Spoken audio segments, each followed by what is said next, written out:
Welcome to the Caddo Convos, the podcast that explores the vibrant community of businesses thriving in Caddo Office Reimagined.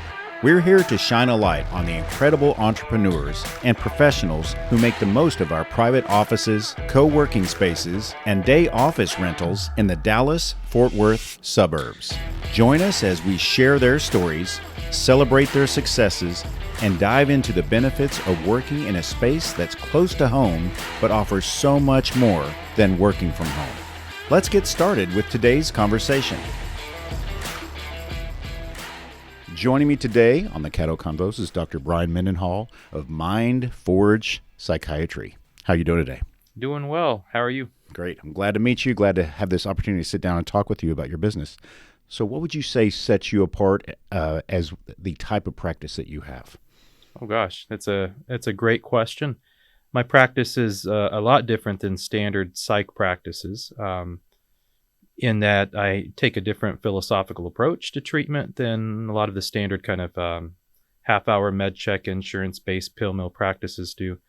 I can provide more depth, and I do longer appointments. Now, part of my practice is based on working with high performers from a top-down, bottom-up type of approach with helping regulate the nervous system, but also working with the brain and the mind and managing stress, burnout, anxiety in a holistic approach that also keeps in mind standard psychiatry as well, if we need to use standard medications. So as you can probably imagine, I use different strategies based on the different person, but I have a lot of different tools in my bag that I can use. How long have you been practicing? 12 years. I say it to a fellow person who has a little bit of gray in their beard, so you've been at it a while. Yeah. Mm-hmm. And what have you seen in the time that you've been practicing? Would you say there's a major shift in anything specifically, maybe recognition of certain types or things like that? Like what would you see the trends that have changed in your time? Gosh. Well, a couple of big trends come to mind. One is a little bit darker, and that's just the performance of psychiatry as a whole, as a profession, is not going so well, in the sense that we have a lot of we have higher rates of suicide and depression, anxiety, substance use than we've had ever before, and in spite of all of the advances in medicine and neuroscience, something's clearly not working out with the standard paradigm, standard approach. People are more ill than ever. So that's a trend where we're currently in a crisis of substance use and mental illness. But on the other hand, this is more of the brighter side, is that there seems to be more of a trend in the past few years of people looking at mental health matters and stress and resiliency, not from the singular idea of this is a label, this is a disease, and we're going to treat it with a pill and that's it. They're looking at, well, how do we build our health with our brain and our resiliency, and how do we work with reducing, let's say, like inflammation? How do we work with the gut-brain axis, and how do we implement medication, so on and so forth. So there's a lot of science, and there's a paradigm shift with the patient population where all of this is merging together, and people are looking at mental health in a more nuanced way, which I think eventually is going to yield better results. It's more of a whole person approach, and that's really what we need, because that's one of the reasons I think that we are in the pickle that we're in right now, where folks are not doing so well when in regards to mental health and substance use, and because we've gotten stuck into this paradigm, this model of, you see a person, and it's a very medicalized model, and you need a diagnosis code, you need a label, and there's a pill for that, and you send them out, you check up on them, and about a month, are you having side effects, so on and so forth. But we're losing that human element, and we're losing that idea that this is a whole human being, all the body systems are connected. How do we really dive into the nuance to work with this person with where they're at and get real sustainable change? So I think there's a shift, but there's also, we're kind of behind the eight ball, I think, in regards to medicine right now. You'd mentioned the gut-brain axis. And I think that in my time, just as I'm a layman, I've noticed all the different dietary trends that have happened, say, in the past 20 years of my major adult life. And that has come up more often, I'd say, in the past 10 years, is what happens here, and I'm touching my gut, affects what's happening here, and I'm touching my forehead. So tell me a little bit about what's going on there. Oh, gosh. Yeah. So that's exciting. If you were to have this podcast with me, I think maybe 15 years ago, and I were talking about this, people would say, oh gosh, he's a little bit on the fringe, a little bit kind of woo-woo about this. And now it is grounded in science that your gut has its own nervous system, but is also an extension of the nervous system with your brain. So it's this idea that we have feedback between the gut and between the brain that is bidirectional, and it changes how we think, how we feel, also changes how we regulate health, inflammation, and our immune system. So when I say thinking, hearing, and feeling, take, for example, in your gut, you have more receptors for serotonin than you do in your brain. So we all know about selective serotonin reuptake inhibitors and the SSRIs like Prozac and Lexapro and stuff like that. And they're trying to, help with your mood, by making it artificially seem like you have more serotonin in your brain and between the nerve cells. Well, the gut has more receptors for serotonin than the brain.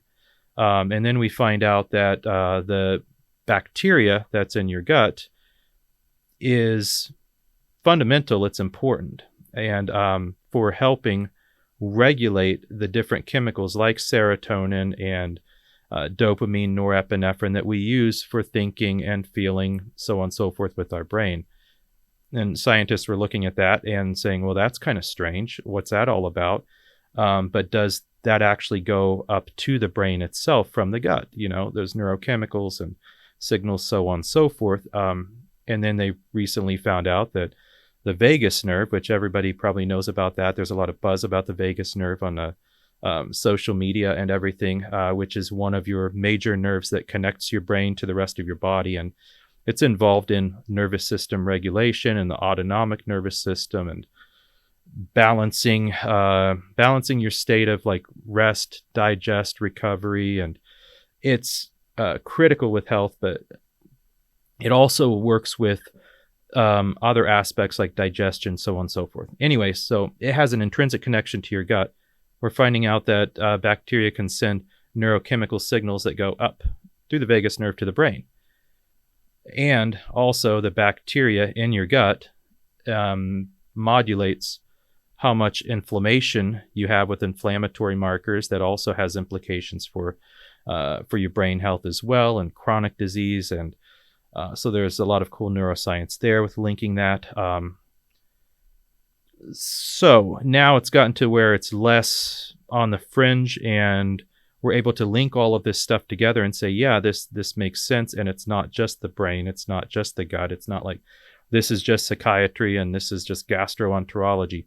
All of this is intrinsically linked. But from a practical standpoint, you get away from the science. Well, what does that mean for you? What does that mean for me on a day-to-day basis? How do you make your gut health the way that it should be? You need to have a good collection of bacteria that likes to live in your gut naturally. You need to make sure it doesn't become isolated to just a certain handful of bacteria that doesn't maintain that gut health. So we're talking about eating like a wide variety of whole food based foods, all the different colors of foods you can eat, prebiotics, probiotics. That's where you get into that as well. Watching out for artificial ingredients like artificial sweeteners. You want to eliminate alcohol altogether if you can. Not eat a whole bunch of sugar, stuff like that. So it's wow. Yeah. So if you think about it, like if you were going to look for the optimal diet for your gut health, that was my next question. Yeah, you're going to want something that's anti-inflammatory. So we're thinking more on the lines of like Mediterranean diet is something that comes up very commonly to help as an evidence-based diet to help with heart health and cognition, so on and so forth. but it's anti-inflammatory. Also, you want to eat plenty of fresh fruits and vegetables of various colors, because the healthy bacteria in your gut likes to have all of the different tiny nutrients that are inside those various different colors of vegetables, for instance, to be able to grow and thrive. It likes the fiber, to live off of. Let's see. And if you have the money for it, this can be expensive, but if you can go more organic, than not, then you're getting out of having like pesticides and other types of agents that can harm the bacteria and make it less healthy. Yeah. There's also some evidence for giving your gut some breaks of fasting. Give it some rest if you're able to do so with your physical health. Some people, that's not a good idea, but there are some times where it's like, okay, it's, maybe give it some rest for like 16 hours or so of not eating. And that can actually help the bacteria regenerate itself. How about that? People who are incorporating, like you said, the Mediterranean diet, fasting, are relatively healthy people, including, giving up alcohol. I mean, it sounds like you're asking a lot of the American diet to switch quite a bit. I hate to say that we maybe have the worst diet in the world, as far as I'm concerned. But that's, so you mentioned, from the gut brain axis. What is there another thing that's changed in the past, I'd say past decade, that's really now at the forefront of medicine? Because I know that's a big one. Just from I'm your average Joe, and I've heard of that. Yeah, that's a big one.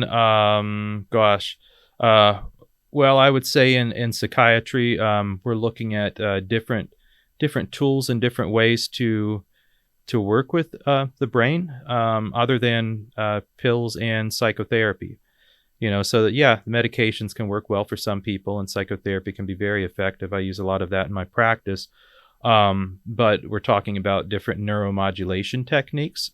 So define that. Cool things. Yeah. So what we're talking about is sometimes invasive, sometimes non-invasive techniques like that can work with your brain in a way that can make it so that it can produce certain potentials or chemicals using electromagnetism or magnets, so on and so forth. I'll give an example so it's not so sciencey. So there's TMS, for instance, transcranial magnetic stimulation. And what that is, that's a treatment for depression predominantly, but it's been shown to help in other aspects as well. And it's essentially using a high-powered magnet on your head that's focused to a certain part of your brain, and it makes your brain then activate signals in a way that otherwise wouldn't have, to help kind of regenerate its own health process with people that are depressed. So that's neuromodulation.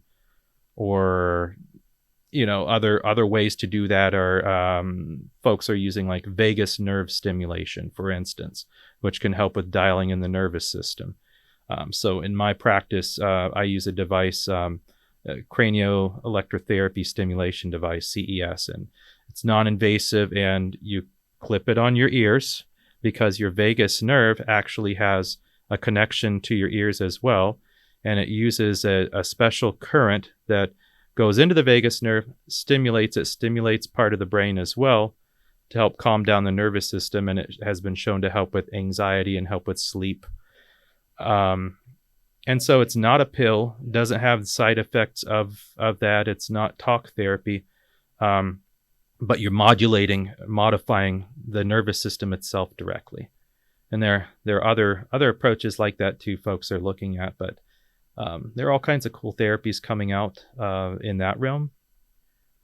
Other ones that can come up are, psychedelics, which are a fun one to talk about, like psilocybin is out there, ketamine is out there as well.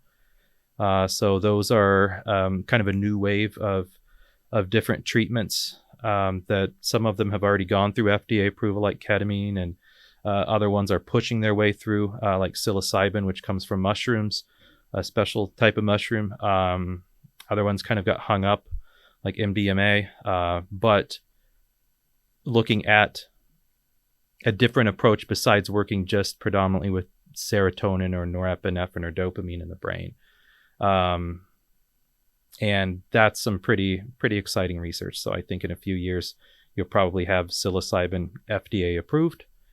And what we're talking about, what's exciting about that is a person, right now what they're showing is a person for depression, anxiety, PTSD, they can take one dose of that and work with a therapist throughout the day. It's a pretty long process during the day, but they have that one treatment dose, and they've been shown to have remission or have improvement in their symptoms of depression long out. We're talking months. So a person is not just taking a pill every single day, or it's pretty profound. And we're finding that those psychedelics work on a different part of the brain than our medications do. So that's when we get into the cool neuroscience that's coming out, like the default mode network. And I could get into that too if we had time. In a longer episode, I think for this audience, we're staying pretty high level, but I kind of want to know you a little bit personally. Mm-hmm. Yep. You didn't, maybe you did. You wake up at age 7 and decide, I'm going to go on this path. Tell me about your journey to get to where you are. Oh gosh, yeah. So that's kind of a long journey. I didn't think I was going to go into medicine when I was a kid. I come from a pretty poor background, Kentucky, Southern Ohio, Appalachia, barely pushing up to working class, so not a whole lot of options for us. So I ended up eventually, going into college a couple different times, finally made it through to where I had a stable state of mind where I was like, what do I want to do with my life? And I was looking at I'm pretty good at science, and I like working with people, and how do I merge all of that together? And so generally speaking, I came up with this grand idea, medicine fits the bill. And that's how I pursued medicine. But it was really a long, convoluted journey for me to get there. I had to try different things and work different jobs, worked in a factory, worked in a call center, waited tables, bartended, you name it, I did it before I went back to college and finally got my stuff together. I was kind of a late bloomer. And then from there, it took off. It was like, okay, this is what I love doing. Get into med school. And I think probably 75% of people that start out in med school think they're going to become some sort of a surgeon or brain surgeon or what have you. And I quickly found out, oh my gosh, there are all these other specialties I don't know anything about. So then it exploded to, I want to do family medicine, internal medicine, neurology, PM&R, psychiatry. I dialed it down to the neurosciences eventually. So that's neurology, physical medicine, rehabilitation, psychiatry. Then did a bunch of rotations in all of them. And psychiatry was the one that I loved because I get to not only learn about the nervous system, but I get to learn about people, their lives, their stories. The mind is fascinating. It's amazing. It's weird. I'm never bored. And that was the choice I made. So ever since then, that's what I've been doing. And I've worked all different types of psychiatry positions before settling in on designing my own practice and doing MindForge. That's terrific. And MindForge is here at the North Tarrant Caddo location. Mm-hmm. Why did you choose Caddo to open your practice here? Yep. Yeah. Well, so first of all, it's a beautiful facility. When you go around and look at different comparable office setups, it's beautiful. It's brand new. It's a great location in the DFW area. I have folks that travel from Dallas, from Fort Worth, and everywhere in between with the mid-cities. So that's nice. And it has a lot of flexibility too, in the sense that if you're starting out, small and you want to build up, you can easily build up. If you want to downsize, you can downsize and keep everything pretty seamless. So it seemed practical to me. Terrific. Yeah. What is the best way to reach you, or how do you prefer your patients reach out to you? Oh, sure. Yeah. So my website is a great way to do that. And that's at the www.mindforgepsychiatry.com. So that's mindforgepsychiatry.com. And there's a lot of information there because I do a lot of different things in the practice that I didn't speak about here. I work with a lot of high performers, and I have the high performance wing of psychiatry. I do nervous system optimization for folks that don't need psychiatry, but you just want to come in for nervous system resets. Fascinating. Yeah, and that's where I can do some hands-on treatment with evidence-based breath work, in addition to the neurostimulation I talked about to deal with autonomics. And so there's a lot there. And I also do the traditional integrative psychiatry. All of that's on the website, but also you can set up a phone consult with me just by clicking on the booking widget there. A lot of people also find me by Google too. Google my business, and just call me. You can also just give me a call, leave a message. Right. Mm-hmm. Well, it's been fascinating talking to you. Obviously, I'd love to have you as a repeat guest and just pick your brain, literally, on the things about my brain, our brains. Oh, sure. And looking forward to that. But given we're a time-limited show, I really appreciate you coming in and sharing what you know and your experience with the Caddo Convos and our extended audience. Oh, you're welcome. I appreciate you having me on, too. Thank you for joining us today on the Caddo Convos podcast. A huge shout out to our incredible network of members for making our community vibrant and supportive. If you're looking to boost your productivity and reduce the isolation of working from home, consider joining us at Caddo Office Reimagine. Our spaces are designed to meet your evolving needs, support remote work, and foster a sense of community that's hard to find at home. Whether you're a startup aiming for growth, a freelancer seeking a professional setting, or a company looking to optimize resources, Caddo offers a perfect blend of flexibility and innovation. By joining us, you'll be a part of a dynamic business ecosystem that helps you thrive. For more information, visit caddooffices.com. Thanks for listening, and we'll see you next time on Caddo Convos.